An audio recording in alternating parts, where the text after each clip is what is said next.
We are talking about regulations, and Jim, you are most involved from a professional point of view in regulations. Do you see the danger of over-regulation? And if you may add also to your comment, how do those regulations, in your opinion, affect trade flows, capital flows in general, and investments? I'll be real quick. First, I do think we all ought to thank Sberbank and Herman Greff for that intro video. There were a lot of provocative questions on there that I don't think anyone on the panel has direct answers to, but it was a good tee-up. I think there always is a risk of regulation if it's overly done, Klaus, retarding growth, and that's one of the things you hear from some, that the financial re-reg is taking place in the U.S. today.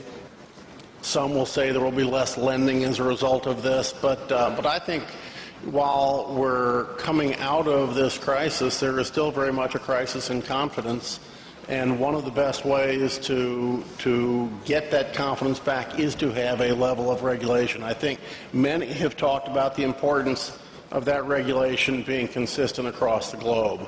As quickly as capital moves around the world, it's essential that we don't have the regulatory arbitrage that others have spoken about.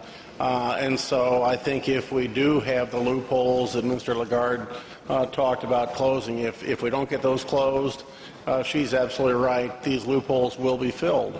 And I think that would be one real risk to the recovery we're seeing. Frankly, I think that with that risk, as coordinated as the policy responses have been during the crisis, as things begin to get better in countries, you'll have a tendency for countries to say, hey, maybe we can go it alone. And I think that runs the risk of protectionism. It runs the risk of lots of things that will get in the way of this recovery. So I think the more coordinated we stay, the better we're going to be. I think that the regulation that I've seen is not overdone. I think it's prudently done, and so I'm optimistic that we're heading in a good path. Herman Greff, do you want to add concerning regulations? Yes, I will speak Russian. I have a very provocative question, and I think that the main contradiction that we are dealing with is the contradiction between the business and the situation which during the past 10 years ended up being in the 21st century, and through our intellect and through the kind of regulation which still remains the heritage of the 20th century. And we are in for a very complicated period in the course of several years, minimum 5, I would say, when we will be trying to feel out for this balance and looking for the answers to the questions that we're seeing today, and looking for joint decisions, joint measures in between the government and the business and the international financial institutions and in between different countries for the global world, so as to find best way to resolve them. European Union. The key contradiction in this new environment, the most advanced form of an organization in the world, the Union of Nations, including the Currency Union, Customs Union, and Currency Union, there are no similar examples in the world. So this is the form of organization which has really left everybody behind, and it finds itself in the biggest predicament. The budget deficit in the whole number of countries, unemployment, Spain, 20% unemployment, every 5th person doesn't have a job, social tensions, and the habit that Europe has grown used to live beautifully and in the debt has collapsed. People are not ready to pay for some imaginary macroeconomic problems, and transiting into the 21st century to sacrifice their level of life. Politicians are not ready to undertake difficult measures. Reduction of the budget deficit can be achieved through 2 ways: by raising taxes, which means business outcrying, the GDP rate going down. What can be done when the countries are fastened together by a single currency, and it is impossible to go for devaluation. Devaluation is only natural means to resolve this payment balance disproportion. I don't envy Christine in looking for fire extinguishing measures. I've noted down here 6 ways to deal with the problem. Maybe she would add another one to what it can be done. First, to improve productivity of the trading industries, commercial sectors, through structural reforms, slowly. Several years will have to come in order to improve productivity. Second thing, industrial policy with respect to prospective industries. Slowly, 5-7 years will have to go. You will have to go through in order to develop them.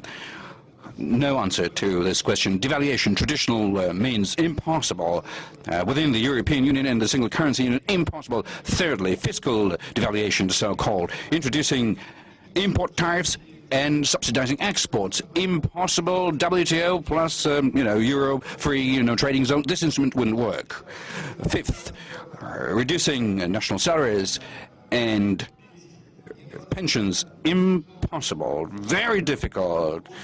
Can be quickly done, but very difficult. It would be impossible to do it simultaneously in all the countries which experience these problems and different political weight that different governments have and different measures that could be launched. And the last one, measures from other countries, support for what is currently being done by the stronger countries, Germany, France. We see how difficult it is because taxpayers in one country have to agree to the fact that they will be paying for those who, during the previous 10 years, were enjoying an unearned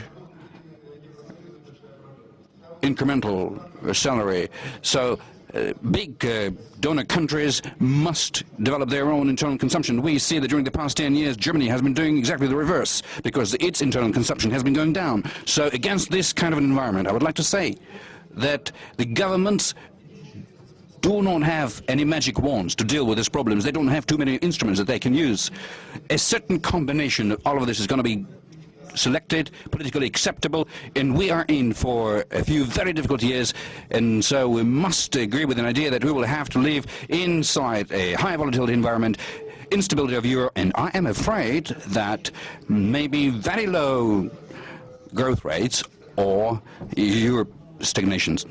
Christine Lagarde, knowing you, I know you, despite all those daunting challenges, you will not step down. And you certainly will provide us with the answer. And actually, there are 2 questions which you so rightly raised, German. The first one is, do we have still the capability to bring our house in order, which means to match the means which we have with our capability to create the sufficient income? The second question, I think it was interesting. It concerns the imbalances which we have in the global system. I think those are 2 different questions, but we would be very eager to have your response. And maybe, particularly as far as the second question is concerned, I would like to have some other comments later. The imbalance in the system.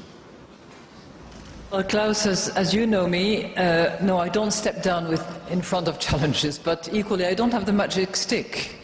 And we are going to have to use many of the tools and tricks and tips, thank you very much, that our friend has suggested. But we're not going to shy away from that. And yes, it is going to require political courage. And it is going to require additional accountability and additional solidarity within the zone. But that is a condition for the Eurozone and for the European Union to actually stay together and continue to be the 2nd largest economic region in the world. But I think we should be careful not to jump to conclusions that the picture is bleak and that it's all gloom and doom. Because when we say that Europe has a terrible deficit problem, Europe has a terrible debt problem, well, little do we remember that the debt issue is also a major issue in countries such as Japan, countries such as the United States, where the average debt is higher than the average debt in the Eurozone, for instance. So it's not a problem that is specific to Europe. I think it is amplified in Europe and has been so for the last few weeks in particular, because there are two factors, in my view, that aggravate it. Factor number one, there is doubt amongst the observers and analysts and people that the European governments and that the Europeans are going to actually close ranks, stick together and deliver on their commitment. That's doubt number one, and it is upon us to demonstrate that we are not going to move away from those commitments. And I think that what we have seen in the last few weeks, particularly around the 9th of May, where the package was put together, and since that, particularly yesterday after the European Council, that there is determination to work together and to have an economic government, word that was unused. Thomas Miro would agree with me because he was closely involved with all that. European government in economic matters was just unheard of and not desired. This is changing. So that's factor number one. Factor number two, I think there is out there a doubt and skepticism about European banks and what they have in their bellies or their balance sheets. And in that vein, I think it's very important that heads of states and governments of Europe yesterday have agreed that stress tests results, in other words, the resistance of banks under stressed conditions, where you, for instance, imagine that the growth is going to go down by X%, that sovereign debt is going to present a risk increase by X%. So you stress the system and you take the balance sheets of the bank through that stressed hypothesis and you see how they come out of it. Do they still comply with the ratio? Do they have enough capital? Do they have enough liquidity? And I'm very pleased that we shall be publishing those results before the end of July, when the tests that are currently going on are completed. As far as my banks are concerned, I'm absolutely confident that we can happily publish those tests. So at least it will clear a bit of that cloud and suspicion and questions that there is, and I say purposefully, out there without pointing finger to anybody. But I don't think that so many people actually like the euro, and I know some that do not like it.